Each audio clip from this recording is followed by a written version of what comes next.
ये कहानी 3 दोस्तों की है, विक्रम, सुनील और जॉन। तीनों बचपन के साथी थे। एक ही गांव में पले बड़े। गंदी गलियां, टूटे हुए घर और ऐसे सपने जो गांव की सीमाओं से बाहर निकलना चाहते थे। एक दिन तीनों ने वो गांव छोड़ दिया। पीछे रह गई मिट्टी की खुशबू और सामने था मुंबई, एक ऐसा शहर जिसे उन्होंने सिर्फ सुना था, जहां कहा जाता है कि मेहनत करने वाला कभी खाली हाथ नहीं लौटता। उनकी आंखों में सपने थे, जेब में कुछ हजार रुपए और दिल में एक अजीब सा डर इस बात का कि कहीं वो भी उन लाखों लोगों में शामिल ना हो जाए जो इस शहर में आकर गुम हो जाते हैं। सुनील और विक्रम गांव के सरकारी कॉलेज से पढ़े थे। उन्होंने कभी शहर की असली चमक नहीं देखी थी। उनके लिए मुंबई एक सपना थी, एक वादा। लेकिन जॉन थोड़ा अलग था। उसने अपने पिता को छोटे से कपड़े के बिजनेस में टूटते देखा था। उसने सीखा था कि मेहनत हमेशा जीत की गारंटी नहीं होती और सफलता अक्सर कीमत मांगती है। पहले ही दिन सुबह 7 बजे से तीनों सड़कों पर निकल पड़े। हर दुकान, हर ऑफिस, हर बंद दरवाजे के सामने एक ही सवाल, काम है? और हर बार वही जवाब, नहीं। दोपहर का सूरज सिर पर चढ़ चुका था, पसीना कपड़ों को भिगो रहा था, पैरों में छाले पड़ चुके थे, लेकिन उम्मीद अब भी जिंदा थी। शाम होते होते तीनों टूट चुके थे। उन्होंने एक छोटे से ढाबे पर दाल रोटी खाई, बेस्वाद लेकिन पेट भरने के लिए काफी। रात गहरी होने लगी और अब सबसे बड़ा सवाल सामने था, आज सोएंगे कहाँ? भटकते भटकते वो एक बड़ी पुरानी इमारत के गेट तक पहुंच गए। वहीं सीढ़ियों पर बैठ गए। थकान इतनी थी कि किसी ने कुछ पूछा भी नहीं। समय बीतता गया, सड़कें खाली होती गईं, शहर की आवाजें धीरे धीरे मरने लगीं। तभी इमारत के अंदर से एक कर्कश आवाज आई, कौन हो तुम लोग और इस वक्त यहाँ क्या कर रहे हो? बूढ़ा चौकीदार अंधेरे से बाहर आया। उसकी आंखें सीधी उन तीनों पर जमी थीं और उसी पल तीनों को एहसास हुआ कि मुंबई ने अभी अपना असली चेहरा दिखाना शुरू ही किया था। तीनों घबराकर एक साथ खड़े हो गए। माहौल अचानक भारी हो गया। जॉन ने हिम्मत जुटाई और धीरे धीरे अपनी पूरी कहानी सुना दी। गांव से मुंबई तक का सफर, काम की तलाश और आज की रात। चौकीदार उन्हें बिना टोके देखता रहा। उसकी आंखों में कुछ था, जैसे कोई पुरानी याद जाग गई हो। उसने गहरी सांस ली और बोला कि वो उनकी मदद कर सकता है। उसका एक दोस्त बंगला नंबर 17 में काम करता है। मालिक 2 महीने के लिए बाहर गए हुए हैं और अगर चाहें तो वहां रुक सकते हैं। तीनों की आंखों में एक साथ उम्मीद की चमक आ गई। इस शहर में पहली बार किसी ने बिना शर्त मदद का हाथ बढ़ाया था। चौकीदार ने वहीं फोन लगाया, धीमी आवाज में बात की और कुछ सेकंड बाद फोन काट दिया। फिर बोला कि रात में वहां पहुंचना ठीक नहीं होगा, सुबह वो खुद उन्हें ले चलेगा। मजबूरी में तीनों ने उसी इमारत की सीढ़ियों पर रात गुजारी। ठंडी जमीन, ऊपर खुला आसमान और दिल के अंदर बैठा अनजान डर। सुबह की पहली रोशनी के साथ चौकीदार ने उन्हें जगाया। थोड़ी देर बाद चारों एक पुरानी टैक्सी में बैठे और शहर के बाहरी हिस्से की ओर निकल पड़े। रास्ते में कोई बात नहीं कर रहा था। जैसे जैसे टैक्सी आगे बढ़ती गई, ऊंची इमारतें पीछे छूटती गईं और उनके चारों तरफ पेड़, झाड़ियां और सन्नाटा बढ़ता चला गया। करीब आधे घंटे बाद टैक्सी एक सुनसान इलाके में रुकी। सामने खड़ा था एक विशाल बंगला। लोहे के बड़े गेट पर लिखा था बंगला नंबर 17। ऊंची दीवारें, चौड़ा अहाता, संगमरमर की सीढ़ियां और चारों तरफ फैला हरा भरा बगीचा। पहली नजर में वो किसी अमीर आदमी का सपना लग रहा था, लेकिन हवा में कुछ गलत था। कोई आवाज नहीं, कोई हलचल नहीं, सिर्फ एक अजीब सी खामोशी जो शरीर के अंदर तक उतर जाती थी। अंदर से नौकर रामलाल निकला, करीब 50 साल का दुबला पतला आदमी, झुर्रियों से भरा चेहरा और ऐसी आंखें जिनमें भावनाएं जैसे खत्म हो चुकी हों।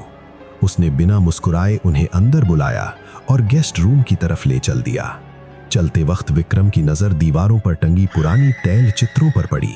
तस्वीरों में बने चेहरों की आंखें अजीब तरीके से उनका पीछा करती महसूस हो रही थीं, जैसे वो सिर्फ देख नहीं रही हों बल्कि इंतजार कर रही हों। गेस्ट रूम बड़ा था, लेकिन उसमें सुकून नाम की कोई चीज नहीं थी। पुराने फर्नीचर से उठती बासी बदबू हवा में अटकी हुई थी, जैसे कमरा बरसों से सांस नहीं ले पाया हो। खिड़कियां इतनी गंदी थीं कि बाहर से रोशनी भी अंदर आने से हिचकिचा रही थी। सुनील ने माहौल हल्का करने की कोशिश की और कहा कि कम से कम सिर पर छत तो है, काम मिलते ही अपनी जगह ढूंढ लेंगे। बात सही थी, इसलिए तीनों ने ज्यादा नहीं सोचा। तीनों नहाकर तैयार हुए और फिर से शहर में काम की तलाश में निकल पड़े। लेकिन आज भी वही कहानी दोहराई गई। सुबह से शाम तक भटकते रहे, हर जगह पूछा, हर जगह वही जवाब मिला। जब सूरज ढलने लगा तो उनके कदम अपने आप बंगले की तरफ मुड़ गए, थके हुए शरीर और खाली जेब के साथ। बंगले में रामलाल ने उनके लिए खाना तैयार रखा था। खाना सादा था, लेकिन अजीब बात यह थी कि स्वाद अच्छा लग रहा था। शायद भूख ज्यादा थी, या शायद उस दिन कुछ और ही होने वाला था। खाना खाकर तीनों अपने अपने बिस्तरों पर गिर पड़े। रात गहराती चली गई। ठीक 12 बजे अचानक विक्रम की आंख खुल गई। उसे ऐसा लगा जैसे किसी ने उसका नाम पुकारा हो। कमरे में अजीब सी ठंडक थी, जबकि बाहर गर्मी का मौसम था। उसने करवट लेकर सुनील और जॉन को देखा। दोनों गहरी नींद में थे, बिल्कुल बेखबर। विक्रम ने दोबारा सोने की कोशिश की, लेकिन उसी पल उसे एक अजीब एहसास हुआ। उसका शरीर भारी नहीं था, बल्कि खाली लग रहा था। और तभी उसे समझ आया कि वो अपने बिस्तर पर नहीं है। जब विक्रम की आंखें पूरी तरह खुलीं, तो उसने खुद को तहखाने में पाया। चारों तरफ अंधेरा फैला हुआ था। बस एक कोने से आती मरी हुई सी रोशनी सब कुछ और डरावना बना रही थी। इधर उधर टूटी कुर्सियां पड़ी थीं, जंग लगे ट्रंक, फटे पुराने कपड़े, और ऐसा लग रहा था जैसे ये जगह सालों से किसी ने देखी ही ना हो। हवा में सड़ंद की तेज बू थी, जैसे कुछ बहुत पहले मर चुका हो और अब भी सड़ रहा हो। उसका दिमाग तेजी से चलने लगा। वो खुद से पूछने लगा कि वो यहां आया कैसे, लेकिन उसे याद ही नहीं आ रहा था कि वो बिस्तर से उठा भी था या नहीं। घबराकर उसने पूरी ताकत से आवाज लगाई, सुनील और जॉन को पुकारा, लेकिन जवाब में कुछ नहीं आया। सिर्फ उसकी अपनी आवाज, जो तहखाने की दीवारों से टकराकर वापस लौट आई। और फिर अचानक सब कुछ बदल गया, जैसे किसी ने उसके कानों में रुई ठूंस दी हो। हर आवाज गायब हो गई। दिल की धड़कन तक सुनाई देना बंद हो गई। उसी घुटते सन्नाटे के बीच एक नई आवाज उभरी, बहुत धीमी, बहुत दर्द भरी, किसी औरत के रोने की आवाज। वो आवाज इतनी दर्दनाक थी, इतनी अनजानी और डर पैदा करने वाली कि विक्रम की रीढ़ में ठंडक दौड़ गई। रोने की आवाज साफ सुनाई दे रही थी और हर पल ऐसा लग रहा था जैसे वो धीरे धीरे और पास आती जा रही हो। विक्रम का गला सूख गया, फिर भी उसने डर को दबाकर कहा, कौन हो तुम, क्यों रो रही हो? और उसी पल सब कुछ बदल गया। उसकी आंख खुली तो वो अपने ही बिस्तर पर था। पूरा शरीर पसीने से भीगा हुआ था, सांसें तेज थीं और दिल जोर से धड़क रहा था, जैसे अभी भी किसी अंधेरी जगह में फंसा हो। उसने घबराकर अपने दोस्तों को झकझोर कर जगाया। क्या हुआ भाई? सुनील ने नींद में डूबी आवाज में पूछा। मैं तहखाने में था, वहां एक औरत रो रही थी। विक्रम बोल तो रहा था, लेकिन उसकी आवाज खुद उसी को अजनबी लग रही थी। जॉन हंस पड़ा और बोला, अरे यार, सपना देखा होगा, पहली रात है, नई जगह है, ऐसे अजीब सपने आ ही जाते हैं। विक्रम चुप हो गया। शायद सच में सपना ही था। उसने खुद को यही समझाया और दोबारा लेट गया, लेकिन नींद पूरी रात ठीक से नहीं आई। आंखें बंद होती तो वही आवाज लौट आती और दिल फिर से भारी होने लगता। सुबह जब तीनों उठे तो सब कुछ थोड़ा अलग सा लग रहा था। वो काम की तलाश में बंगले से बाहर निकले ही थे कि गेट के सामने अचानक एक औरत खड़ी दिखी। उसने काले कपड़े पहन रखे थे, बाल बिखरे हुए थे और चेहरा इतना पीला था जैसे उसमें जान ही न बची हो। उसने बिना कुछ बोले विक्रम की तरफ एक लिफाफा बढ़ाया। उसकी उंगलियां जब विक्रम के हाथ से टकराईं तो वो सहर उठा। ठंडक ऐसी थी जैसे बर्फ को छू लिया हो। विक्रम कुछ कह पाता उससे पहले ही उसने औरत की तरफ देखा और अगले ही पल वहां कोई नहीं था, जैसे वो औरत कभी थी ही नहीं। तीनों दोस्त एक दूसरे को देखते रह गए। जॉन ने धीरे से लिफाफा खोला। अंदर एक कागज था, उस पर बस एक पता लिखा था और नीचे एक पंक्ति, तुम इस पते पर जाओ, काम मिल जाएगा। ये इतना सब कैसे जानती है? सुनील ने धीमी आवाज में पूछा। किसी के पास जवाब नहीं था, लेकिन काम की जरूरत इतनी सख्त थी कि सवाल पीछे छूट गए। तीनों ने सोचा शायद ऊपर वाले ने ही किसी को भेजा है, और यही सोचकर वो उस पते की तरफ बढ़ गए, बिना ये जाने कि वो कदम उन्हें किस ओर ले जा रहा है। पता एक बहुत बड़ी कंपनी का था, शर्मा एंटरप्राइजेस। सामने खड़ी थी एक विशाल इमारत। कांच की दीवारें धूप में चमक रही थीं और अंदर की लॉबी किसी 5 सितारा होटल जैसी लग रही थी। तीनों कुछ पल तक बस उसे देखते रहे, जैसे यकीन ही ना हो रहा हो कि वो सच में यहां खड़े हैं। गेट पर खड़े सिक्योरिटी गार्ड ने जब उनसे पूछा कि किस काम से आए हो, तो विक्रम ने बिना कुछ सोचे वो कागज उसकी तरफ बढ़ा दिया। गार्ड ने कागज देखा और उसके चेहरे का रंग बदल गया। उसने दोबारा ध्यान से देखा, फिर बिना कुछ बोले उसे अंदर ले गया। कुछ ही देर में वही कागज मैनेजर की टेबल पर था। मैनेजर का नाम अजय वर्मा था। भारी शरीर, मोटी आवाज और चेहरे पर हमेशा चढ़ा हुआ गुस्सा। लेकिन जैसे ही उसकी नजर उन हस्ताक्षरों पर पड़ी, उसका गुस्सा गायब हो गया। चेहरा अचानक सफेद पड़ गया। आप लोग बॉस को कैसे जानते हैं? उसने धीमी लेकिन सख्त आवाज में पूछा। कमरे में अजीब सी खामोशी फैल गई। विक्रम ने एक पल सोचा और फिर झूठ बोल दिया, मैं उनका पुराना दोस्त हूं। अजय वर्मा कुछ देर तक विक्रम को घूरता रहा, फिर कुछ नहीं बोला। बॉस उस वक्त विदेश में थे, उनसे कोई संपर्क नहीं हो पा रहा था। थोड़ी देर बाद उसने बस इतना कहा कि ठीक है, और तीनों को नौकरी दे दी। विक्रम को अकाउंट्स में बैठा दिया गया, सुनील को स्टोर की जिम्मेदारी मिली और जॉन को मार्केटिंग में भेज दिया गया। सब कुछ इतना आसान हो गया था कि वो खुद ही अजीब लग रहा था। मैनेजर उन्हें पूरा ऑफिस दिखा रहा था, तभी अचानक विक्रम का कदम रुक गया। उसने बिना कुछ कहे रास्ता बदला और एक अलग गलियारे की तरफ बढ़ने लगा। वो सीधा बॉस के चेंबर की ओर जा रहा था। अजय वर्मा ने तेज आवाज में कहा, रुको, वहां नहीं जा सकते। लेकिन विक्रम ने जैसे सुना ही नहीं, उसके कदम खुद ब खुद आगे बढ़ते गए। वो उस दरवाजे के सामने रुका जिस पर डिजिटल लॉक लगा था। सब लोग पीछे खड़े देख रहे थे और फिर बिना किसी हिचक के विक्रम ने लॉक में पासवर्ड डाल दिया, RADHIKA17। बीप की हल्की सी आवाज आई और दरवाजा खुल गया। उस पल अजय वर्मा के पैरों तले जमीन खिसक गई। उसका मुंह खुला रह गया। ये पासवर्ड, उसने कांपती हुई आवाज में कहा, ये तो सिर्फ बॉस को पता है, ये आपको कैसे पता? विक्रम खुद भी सन रह गया था। उसने अपनी उंगलियों को देखा जैसे वो उसकी अपनी ही ना हो। उसे नहीं पता था कि उसने वो पासवर्ड कैसे डाला। ऐसा लग रहा था जैसे किसी और ने उसके दिमाग के अंदर वो नाम और वो नंबर पहले से लिख रखे हों। विक्रम चेंबर में घुसा और बिना पीछे देखे सबको बाहर जाने को कहा। दरवाजा बंद होते ही कमरे की आवाज जैसे मर गई। अंदर अब सिर्फ वो था और बॉस का कंप्यूटर। कदम रखते ही उसे कुछ गलत सा महसूस हुआ। कमरे में अजीब सी ठंडक थी, ऐसी जो एसी की नहीं होती। हवा में एक भारी सी बदबू थी, जैसे कुछ सड़ रहा हो। उसने रुकने की कोशिश की, लेकिन उसके पैर नहीं रुके। वो खुद नहीं जानता था कि वो आगे क्यों बढ़ रहा है। वो बॉस की कुर्सी पर बैठ गया। कुर्सी ठंडी थी, जरूरत से ज्यादा। उसने कंप्यूटर ऑन किया। पासवर्ड डालने का सवाल ही नहीं आया। स्क्रीन अपने आप जल उठी। डेस्कटॉप पर एक ही फोल्डर था, प्राइवेट राधिका। विक्रम के हाथ कांप रहे थे। दिल कह रहा था मत खोल, लेकिन उंगली माउस पर जा चुकी थी। उसने क्लिक किया। अंदर जो था उसने उसकी सांस रोक दी। वीडियोस, तस्वीरें, सब गंदा, सब घिनौना। एक ही लड़की, बार बार राधिका, खूबसूरत चेहरा, लेकिन हर तस्वीर में कुछ टूटा हुआ। आंखों में दर्द था, शर्म थी और कहीं ना कहीं दबा हुआ गुस्सा भी। ऐसा गुस्सा जो चिल्ला नहीं सकता। तभी उसके दिमाग में सब कुछ चलने लगा, जैसे कोई और उसकी आंखों से उसे सच दिखा रहा हो। बॉस राजेश शर्मा, शादीशुदा आदमी, ऑफिस में ताकत, घर में इज्जत और अंदर कुछ और ही। राधिका उसकी कंपनी में काम करती थी। धीरे धीरे बातों का सिलसिला बढ़ा।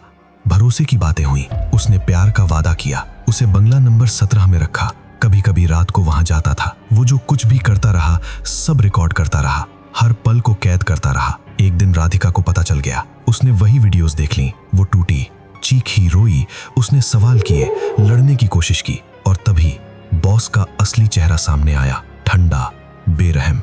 उसने कहा, अगर किसी को बताया, अगर जरा भी आवाज उठाई, तो ये सब इंटरनेट पर होगा। हर जगह तुम्हारी जिंदगी खत्म हो जाएगी। विक्रम कुर्सी पर बैठा रहा। स्क्रीन उसकी आंखों के सामने थी, लेकिन अब उसे कंप्यूटर नहीं दिख रहा था। उसे सिर्फ एक लड़की की चुप्पी दिख रही थी, जो डर के नीचे दबा दी गई थी, और कमरे की ठंडक अब और बढ़ चुकी थी।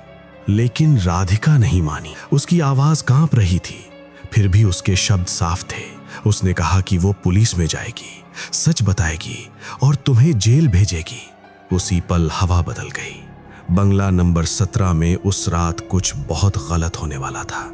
बातें बहस में बदली, बहस गुस्से में और गुस्सा हाथापाई में। आवाजें तेज हुई, कदम लड़खड़ाए। अचानक एक जोर की आवाज आई। राधिका सीढ़ियों से नीचे गिरी, सिर दीवार से टकराया। एक गहरी चोट लगी और फर्श पर खून फैलने लगा। बॉस दौड़कर उसके पास पहुंचा, उसे उठाने की कोशिश की, उसका नाम पुकारा, लेकिन शरीर ढीला था। राधिका मर चुकी थी। उसकी आंखें खुली थीं, मुंह से खून बह रहा था और चेहरे पर डर और नफरत ऐसी जमी हुई थी जैसे मरते वक्त भी वो उसे देख रही हो। कमरे में सन्नाटा था, सिर्फ बॉस की तेज सांसें। उसके दिमाग में एक ही बात घूम रही थी, अब क्या? करियर, शादी, समाज में इज्जत, सब कुछ खत्म हो सकता था। उसी डर के बीच उसके दिमाग में एक शैतानी विचार जन्मा। उस रात बारिश हो रही थी, धीमी, लगातार। बॉस ने बंगले के पीछे बगीचे में गुलाब की झाड़ियों के नीचे गड्ढा खोदा, गहरा, जरूरत से ज्यादा गहरा। कीचड़ में फिसलते हाथ, कांपती उंगलियां। उसने राधिका की लाश को वैसे ही कपड़ों समेत गड्ढे में डाल दिया। मिट्टी डाली, ऊपर से पानी पड़ा तो मिट्टी बैठ गई। उसने फिर मिट्टी डाली, जैसे कुछ छुपा नहीं रहा हो, बस जमीन ठीक कर रहा हो। सुबह तक बगीचा सामान्य लग रहा था। राधिका गायब हो गई। किसी ने सवाल नहीं किया। उसके घर वाले दूसरे शहर में थे। बॉस ने कहा कि उसने नौकरी छोड़ दी और कहीं चली गई। बात वहीं खत्म हो गई। कोई शक नहीं, कोई जांच नहीं, लेकिन कहानी वहीं खत्म नहीं हुई। मरने के बाद भी राधिका की आत्मा को शांति नहीं मिली। वो बंगले में भटकती रही, उसी सीढ़ियों के पास, उसी बगीचे में।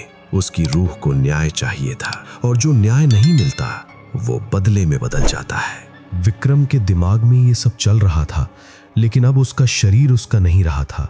वो सोच रहा था, समझ रहा था, डर रहा था, लेकिन फैसले कोई और ले रहा था। जैसे उसकी सांसों के बीच कोई और सांस ले रहा हो। राधिका की आत्मा। जब विक्रम उस भूतिया बंगले के बगीचे में घूम रहा था, तब उसने अनजाने में उसी जमीन पर पैर रखा था जहां राधिका दफन थी। एक पल के लिए उसे ठंड सी लगी थी, जैसे किसी ने भीतर से छू लिया हो। उसी स्पर्श से एक कनेक्शन बन गया, आत्मा और इंसान के बीच। राधिका ने उसी पल विक्रम के अंदर जगह बना ली। अब बदला लिया जा रहा था, विक्रम के हाथों से, उसकी आंखों से, उसके दिमाग से। उसके हाथ तेजी से कीबोर्ड पर चलने लगे, बिना रुके, बिना सोचे। सारी वीडियोस, सारी तस्वीरें, हर फाइल एक एक करके पेन ड्राइव में कॉपी होती चली गईं। फिर वही फाइलें इंटरनेट पर जाने लगीं, एक के बाद एक। यूट्यूब, फेसबुक, ट्विटर, हर जगह। वीडियो का टाइटल था, राजेश शर्मा, एक हत्यारे का असली चेहरा। वीडियो में सब कुछ था, राधिका के साथ हुआ अत्याचार, रिकॉर्ड की गई गंदगी, और सबसे भयानक वो वीडियो जिसमें बगीचे में गड्ढा खोदा जा रहा था। लाश को दफनाते हुए हाथ साफ दिख रहे थे। ये वही वीडियो था जिसे बॉस ने खुद अपने फोन में रिकॉर्ड किया था। 2 घंटे बाद मैनेजर के फोन पर कॉल आया, बॉस का। वो विदेश में था, लेकिन उसके कंप्यूटर की नोटिफिकेशन वहां तक पहुंच चुकी थी। उसकी आवाज कांप रही थी। उसने कहा कि किसी ने उसका कंप्यूटर हैक कर लिया है, जल्दी चेंबर जाओ, सब रोक दो वरना मैं बर्बाद हो जाऊंगा। मैनेजर दौड़ता हुआ चेंबर पहुंचा। दरवाजा अंदर से बंद था। उसने धक्का मारा, फिर तोड़ दिया। अंदर का दृश्य देखते ही उसकी सांस रुक गई। विक्रम जमीन पर पड़ा था, बेहोश, मुंह से झाग निकल रहा था, आंखें पलटी हुई थीं, शरीर ठंडा पड़ चुका था, जैसे बहुत देर से वहां पड़ा हो। सिक्योरिटी ने उसे उठाया, कुर्सी पर बैठाया, पानी के छींटे मारे। कुछ मिनट बाद विक्रम ने आंखें खोली। उसकी आवाज बहुत कमजोर थी। उसने बस इतना पूछा, मैं यहां कैसे पहुंचा? उसकी आंखों में सच्ची उलझन थी। उसे कुछ याद नहीं था। मैनेजर उस पर चिल्लाया, बोला कि उसने बॉस की जिंदगी तबाह कर दी है, सारी प्राइवेट फाइलें बाहर डाल दी हैं। लेकिन विक्रम सिर्फ खाली नजरों से देखता रहा। उसके दिमाग में कुछ नहीं था। वो सिर्फ इतना जानता था कि उसे उस बंगले से दूर जाना है, बहुत दूर। वीडियो आग की तरह फैल गया। कुछ ही घंटों में लाखों लोग देख चुके थे। हर जगह वही नाम, वही चेहरा। मीडिया ने खबर उठा ली। पुलिस के पास अब अनदेखा करने का कोई रास्ता नहीं था। केस दर्ज हुआ और राजेश शर्मा को विदेश में ही गिरफ्तार कर लिया गया। उसे भारत लाया गया। पूछताछ शुरू हुई। पुलिस सीधे बंगला नंबर 17 पहुंची। बगीचे में खुदाई हुई, गुलाब की झाड़ियों के नीचे, वही जमीन जिसे सालों से किसी ने नहीं छेड़ा था। कुछ ही देर में मिट्टी के नीचे से एक सड़ी हुई लाश निकली। राधिका की लाश, 2 साल पुरानी। डीएनए टेस्ट ने सब साफ कर दिया। राजेश शर्मा पर हत्या, बलात्कार और सबूत छुपाने के आरोप लगे। अदालत में वीडियो चलाए गए। सच अब किसी कहानी जैसा नहीं था, सबके सामने था। फैसला आया, आजीवन कारावास। कोर्ट रूम में कोई शोर नहीं था, सिर्फ एक भारी चुप्पी। उसके कुछ ही दिन बाद विक्रम, सुनील और जॉन उस बंगले से चले गए। कंपनी, नौकरी, पैसा कुछ भी जरूरी नहीं लगा। वो बस उस जगह से दूर जाना चाहते थे जहां दीवारों में भी कुछ फुसफुसाता था। जाते वक्त विक्रम ने आखिरी बार पलटकर बंगले की तरफ देखा। ऊपर की खिड़की पर उसे एक साया दिखा, औरत का साया। इस बार डर नहीं लगा, वो मुस्कुरा रही थी, एक शांत, थकी हुई मुस्कान, जैसे सब खत्म हो गया हो। राधिका को आखिरकार न्याय मिल गया था। उसकी आत्मा को शांति मिल चुकी थी। बंगला नंबर 17 फिर से खाली हो गया, लेकिन इस बार हमेशा के लिए। कोई उस जगह में रहने की हिम्मत नहीं कर सकता था। तीनों दोस्तों ने कसम खाई कि वो इस कहानी के बारे में किसी को कुछ नहीं बताएंगे, लेकिन कसमों से यादें नहीं मिटती। रात में जब वो अकेले होते तो कभी कभी उन्हें अब भी किसी के रोने की आवाज सुनाई देती थी। कभी ठंडा सा स्पर्श महसूस होता, कभी आंखों के कोने से कोई साया गुजर जाता। कुछ अनुभव भुलाए नहीं जा सकते, कुछ जगहें पीछा नहीं छोड़ती, और बंगला नंबर 17 वो हमेशा एक डरावनी याद बनकर जिंदा रहा। ये कहानी सिर्फ डराने के लिए नहीं थी, ये एक सबक थी। बुराई चाहे जितनी गहराई में छुपा लो, एक दिन बाहर आ ही जाती है। सच को दबाया जा सकता है, मिटाया नहीं। राधिका मर गई थी, लेकिन उसकी आवाज नहीं मरी, उसका दर्द नहीं मरा, और आखिरकार न्याय हुआ। बंगला नंबर 17 आज भी खड़ा है, सुनसान, टूटा फूटा। खिड़कियां खाली आंखों की तरह ताकती रहती हैं। दिन में वो बस एक पुरानी इमारत लगता है, लेकिन रात को लोग उधर जाने से बचते हैं। कहते हैं अंधेरा होते ही वहां से आवाजें आती हैं, कभी किसी लड़की के रोने की, कभी दबाई हुई चीखों की, जैसे कोई बार बार अपनी कहानी दोहरा रहा हो ताकि कोई और वही गलती न करे। शायद राधिका अब भी वहां है, डराने के लिए नहीं, चेतावनी देने के लिए, ताकि कोई और लड़की उसकी तरह किसी भरोसे के जाल में न फंसे। अगर कभी तुम्हें बंगला नंबर 17 के पास से गुजरना पड़े तो रुकना मत, पीछे मुड़कर देखना मत, क्योंकि कहते हैं अगर तुमने देखा तो शायद तुम भी राधिका को देख लो, और एक बार उसने तुम्हें देख लिया तो हो सकता है तुम्हारी कहानी भी यहीं खत्म हो जाए।